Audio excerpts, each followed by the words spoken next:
But Barrister Mbeseha, isn't it quite surprising that regardless of how many reports here we give with the videos and all of the emotions that Amazonians share, the UN do not even come to respond or bring aids across. Imagine babies being arrested alongside their mothers. Isn't that against international standards? I know that at this point in this report, you may not say so much about the lockdown. Probably tomorrow we can reference this and bring Commander Elvis or any of the Bui commanders in to tell us exactly what the situation is. But for this other part where babies are being abducted or arrested, this is not the first. Last week, remember, we handled situations like this where babies were arrested, baby of 3 months and 2 years. Why is it that this whole issue is not yet attracting the attention and sympathy or even empathy from the UN or anybody at all, any global body? I mean, Well, if we're talking about the UN, I would think that it's a the UN is a history of very slow action. The history of UN, the action is always slow for understandable reasons, because the UN is not a person. Not anybody will get angry and go around do something. It's a group of nations. This group of nations, they call themselves nations, but piloted their heartbeat are five different scattered nations of the world who delegate the United Nations on interests.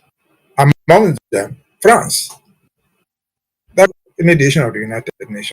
The United Nations historically is slow to act because acting as coming together on something, not because it's right or because it's wrong. No. The people there, they vote for action based on their personal interest. For example, if you come to the United Nations, even if all are Brazil, as long as that is not against the interests of France, once it's against the interests of France, they will veto it. They will do everything to catapult it out, and so on and so forth. And I've written out a number of documents. We are going through this as a result of the United Nations. The United Nations was delegated into this fraud by the UK. The UK delegated us into this not independence by joining, which was never to be. And so they is a member of the United Nations. As the United Nations, the group, the body, had given them the opportunity, the single opportunity to administer this territory until independence. But for their own interest, they didn't want it to happen. They wanted it to be part of their big Nigeria. Because they saw the economic interest of Amazonia. They have been there for years. The new world territory attached to it called Southern Cameroon. They have done research on it and so all these things. And so they brought us dilemma. What history time without number.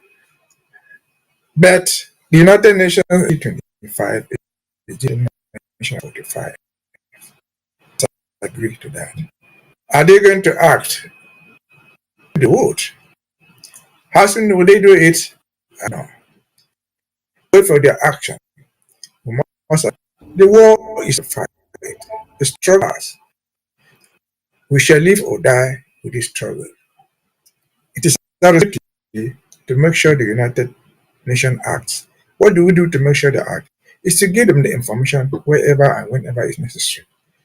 Because the United Nations, though a big club, can act if they are aware of what is going on. But it is difficult for them to know what is going on. Because the enemy before us, our enemy, our opponents, they are part of the United Nations. They have the money, they have the intelligence to buy people. They have the intelligence to turn facts from blue to red, to turn red to green. They can do all that. So those are the difficulties. But while they are doing this, that does not change the law. The law against holding children hostages in war, aiming children or women are still the laws. They will act, I think, I just said. But how soon they will do it, I don't know. But as a responsibility, we must continue to let them know pass this message through any channel that we have so that they know. Because there comes a time when people will say, even the United Nations, it is really too much.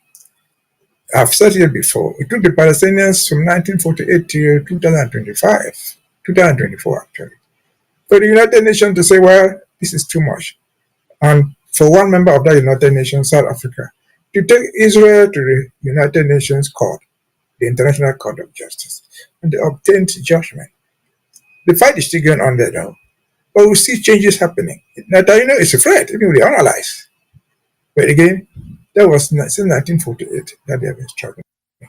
The Palestine that we're talking about is a member of the United Nations, even though without a voting, they are observer state.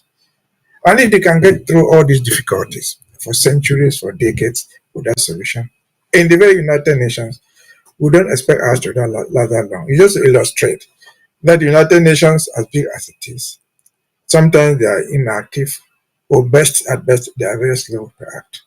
And we must expect that they will act. We don't expect them to remain as long as they remain in the case of Palestine, but they have acted before. They acted in the case of Eritrea. They acted in the case of Namibia.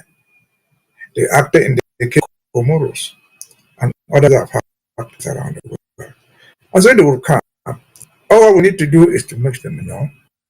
We need to keep documentation of what is going on. Because what is going on is criminal form of a rogue state. And so the United Nations, I think, will act. It is our duty to do it. We are fighting them with the best that we have. We can. Over to you. All right, thank you so much, Barrister Mbeseha. I just hope that would get a very positive response from them, regardless, because when we talk about the wars in other, climes, even the one in Hamas or anyone at all, you saw where there is this particular attention that is given to mothers, girls, you know, and then you just wonder why there is just total silence. Just looks like Amazonians are ignored. Not just, it is that Amazonians are ignored. But we hope for the best.